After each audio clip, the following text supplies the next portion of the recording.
What's up, YouTube fans? Today we're going to take a look at the X-Transbots Conechrome T, or their version of a Masterpiece Scale Slugslinger in toy deco.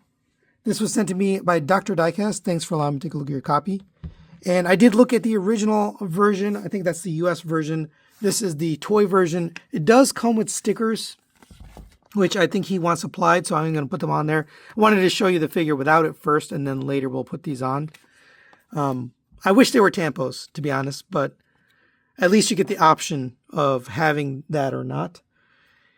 And there's also a J version, which is the Japanese version that's coming out a little bit later. It's kind of a color in between this one and the original darker royal blue, and this teal blue. There's like a lighter blue version for the Japanese version. So that one has a slightly different head sculpt. I thought this one did, but I think that one is the one with the different head. Either way, I think this one looks really nice. You got that teal blue with this pearlescent white. That looks really nice. Translucent blue for the cockpit. Nice accents here and there. I am starting here in vehicle mode because we're going to transform it the other direction since we did the other review in robot mode. Unfortunate, we're missing an engine here. That's just, another QC strike on X-Transbots. It looks like they're just friction fit on there. So they must have just either fallen off or it wasn't at the factory. I did check. Dr. Diecast had unboxed it and I looked at his picture and it was missing already. So either it's in his house or it just didn't come with it. But other than that, it does look really nice. It does roll on these wheels. It's nice and hefty. It's got lots of die cast in it. You do have opening cockpits here. They're a little challenging to get open, to be honest. Like getting this up is tricky, but you have detail in there. It looks beautiful. Silver for the seats, die cast pieces. I mean, it's really, painted well. And I have a hard time getting these open, but yeah, I mean, it's great.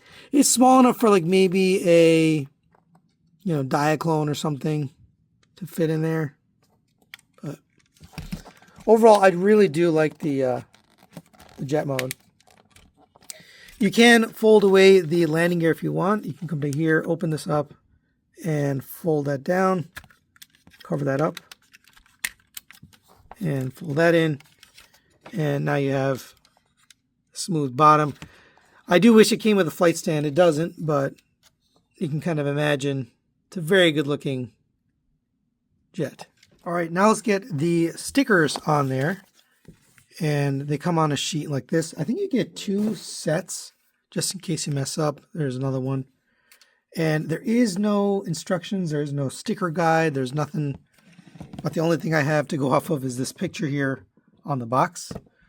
So it does show you a couple things up here on the front of the engines, and then in robot mode there's a couple more pieces, and there isn't really a guide, but this kind of tells you. So I'm going to get the stickers on there and then we'll take a look at it. All right, there you go. There it is with the stickers applied, at least the ones that are visible in jet mode. They look okay. It has a nice shiny foil, but my personal preference is without the stickers, but since Dr. Diecast wants them, we'll put them on there.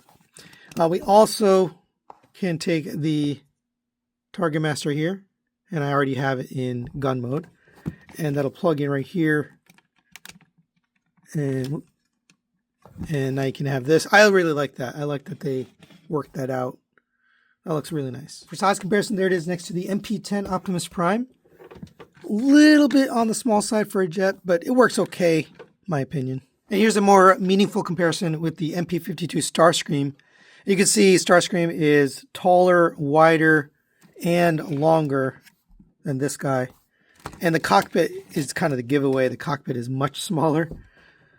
I think it's still okay, but it does seem a little small compared to other Masterpiece scaled jets that we have. All right, now let's get him transformed into his robot mode. And very straightforward and simple transformation on this guy. That's definitely not the issue with him, but go ahead and lift this up, fold the landing gear in, as well as on the head. And we'll start with the head and chest section here. So we're going to pull this out. It's just tabbed in right here. Just untab it from the front here. Then you're going to untab this piece.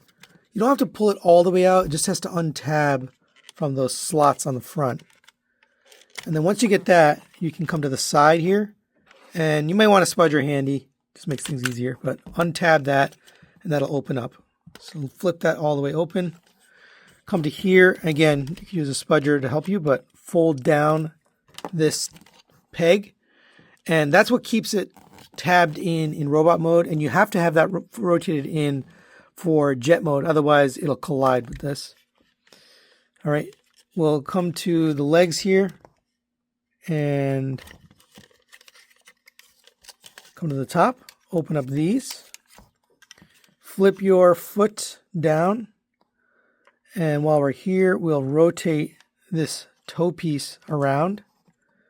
Rotate that so it sits flat on the top. And then bring this all the way down. So it sits on the bottom of the foot, or the bottom of the leg. Same for this one. Fold the toe piece up. Rotate it around. And then rotate this around so it sits on his leg. Then we're going to untab the legs from here.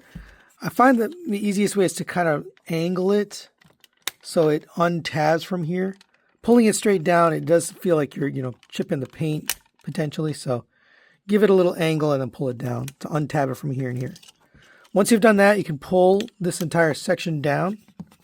You're going to slide the leg down on the thighs. Fold out the knee joint, knee pad.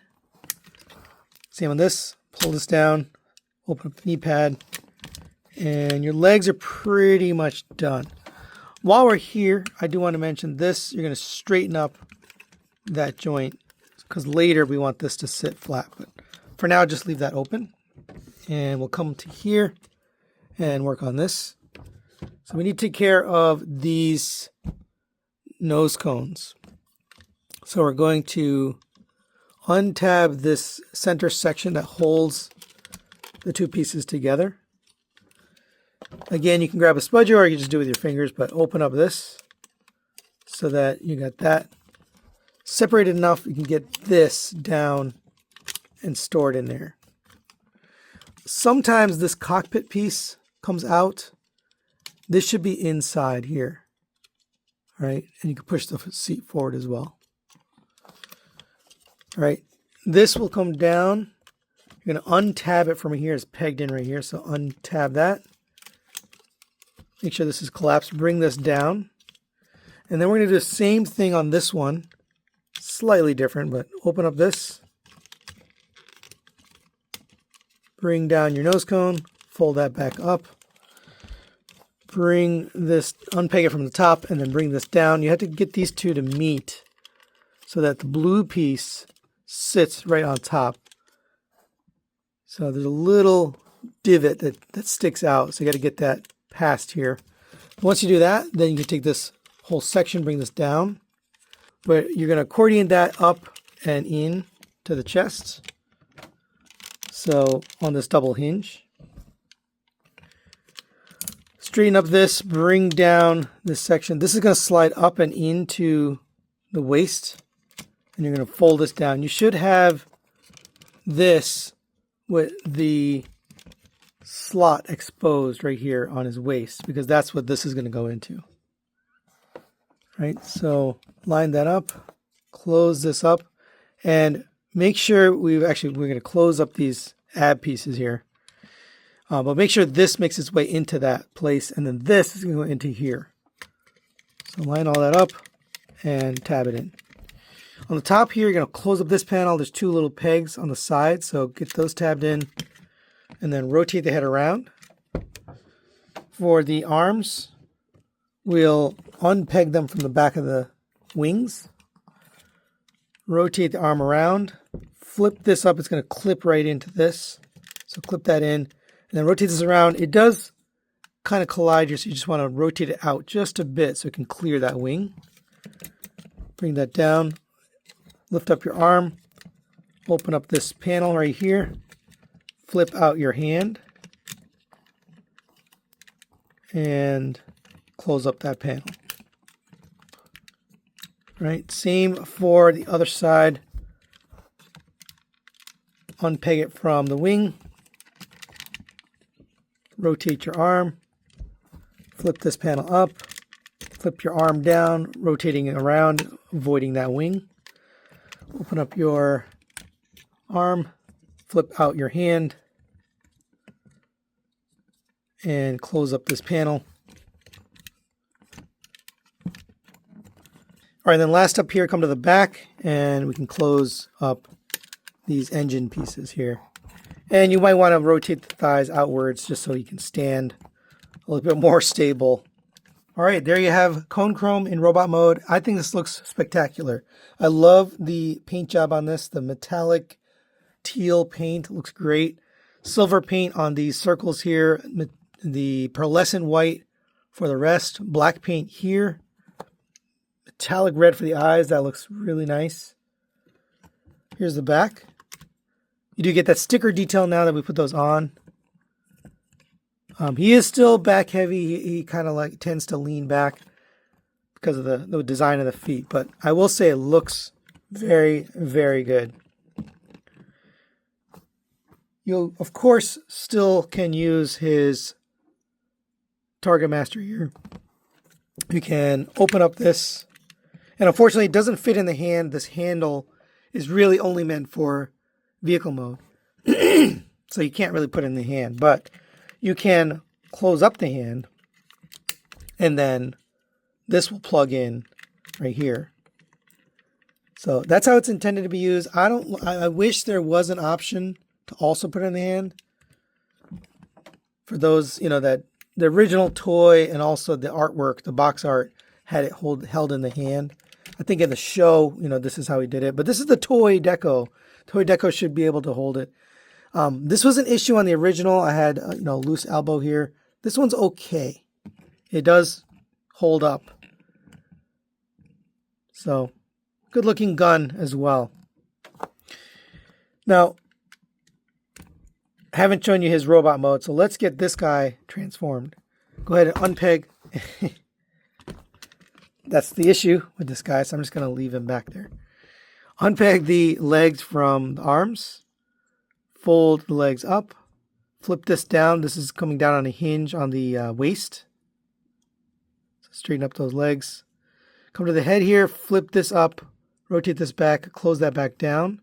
This will double hinge down on his backpack.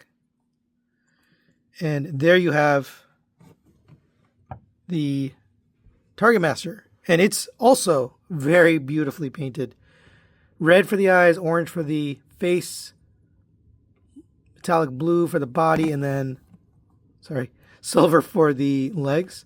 Nice chrome for the gun tip. This is a very well done Target Master. Probably one of the best ones we've ever gotten, to be honest. Head can rotate. Shoulders can rotate around on a ball joint, out to the side, up to there on a hinge. You can get a little bit of a butterfly out of that. You have a 90-degree bend at the elbow. No rotation at the waist. You do have an ab crunch due to the transformation, which is kind of fun. Legs will kick up to there, back to there, out to the side. Rotation of the thigh on the mushroom peg.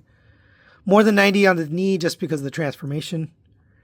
You do have forward and backward movement on the foot, but no in and out movement. So it is pre-posed on the ankle tilts out to the side, but it works. And there he is next to Conechrome. I think it's a nice looking pair. Now this guy does come with an alternate face. So to swap it out, you're going to lift up on the front of the head. Comes off really easily. Yeah, and that's a frustrating thing with this guy. You really just have to get him very stable. But you're going to push back on this head. The face is actually attached to the eyes. Might help to have like a smudger or something to just get this removed. Oops. Then we're going to take the eyes and detach that from the face. It's kind of tight, to be honest, but it does come off. Then we'll attach the new face. Attach that to that. And then we can replace the front of the head. Just make sure it lines up.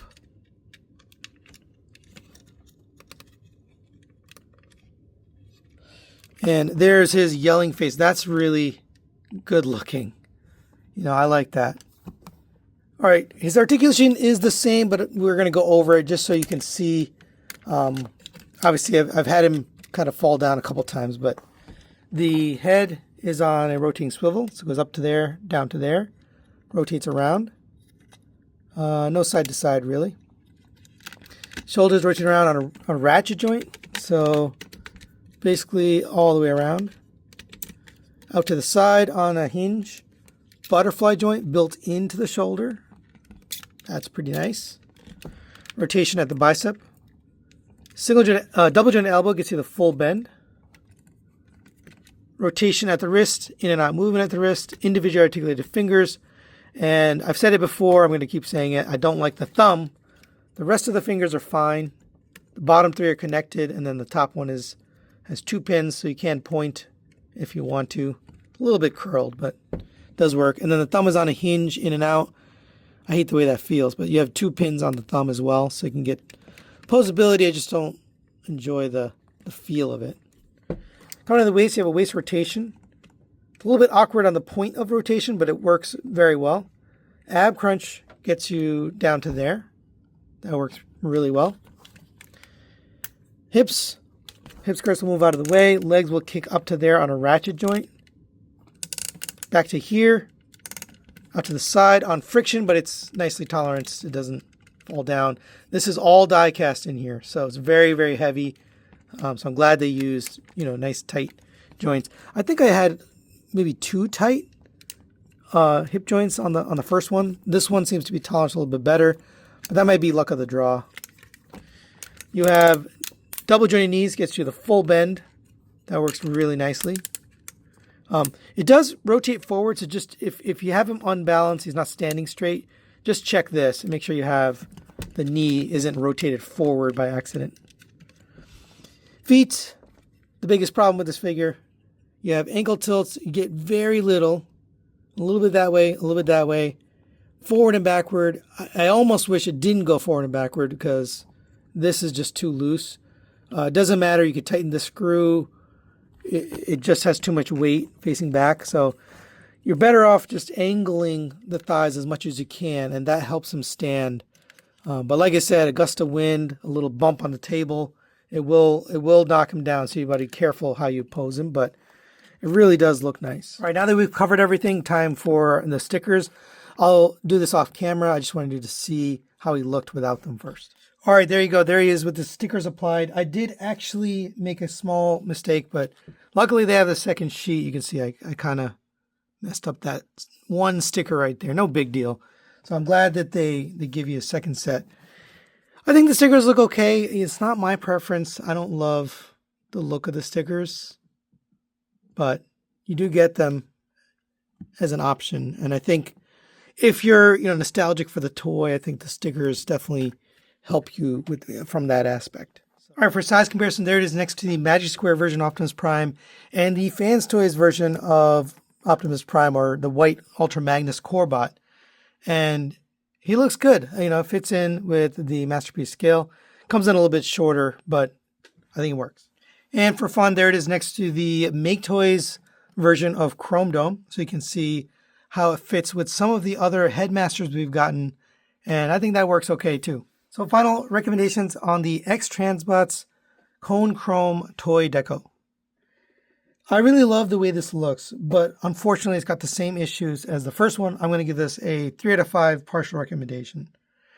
What this does well is it is beautifully painted, very well articulated, has a really nice target master, and also alternate face is a nice option as well. And you can get the stickers if you like that look. You can apply it. I personally don't, but it's nice to have the option. But has the same issues as before. This was an opportunity to fix it, an opportunity to make it better, and they didn't. So obviously number one is the ankles. Not enough ankle tilts. You end up with the foot off the ground, and that's the other issue. It just happened right there. Elbow is too loose to hold this heavy die-cast gun. easy fixes, easy things that shouldn't be released into the final production version. And I really wish they had taken the opportunity to fix it on this version. Maybe they'll do it for the Japanese version, hopefully. And maybe I'll pick that one up. If they fix it, I definitely will pick up this figure because I love the way it looks. I love the alt mode. I love the way it poses. It's just the stability of the ankles and the elbow is really the issue here. So if you're looking for a Slugslinger, this is probably the only one we're ever going to get in the MP scale. But thanks to Dr. Diecast for sending a review. Thanks for watching. We'll see you next time.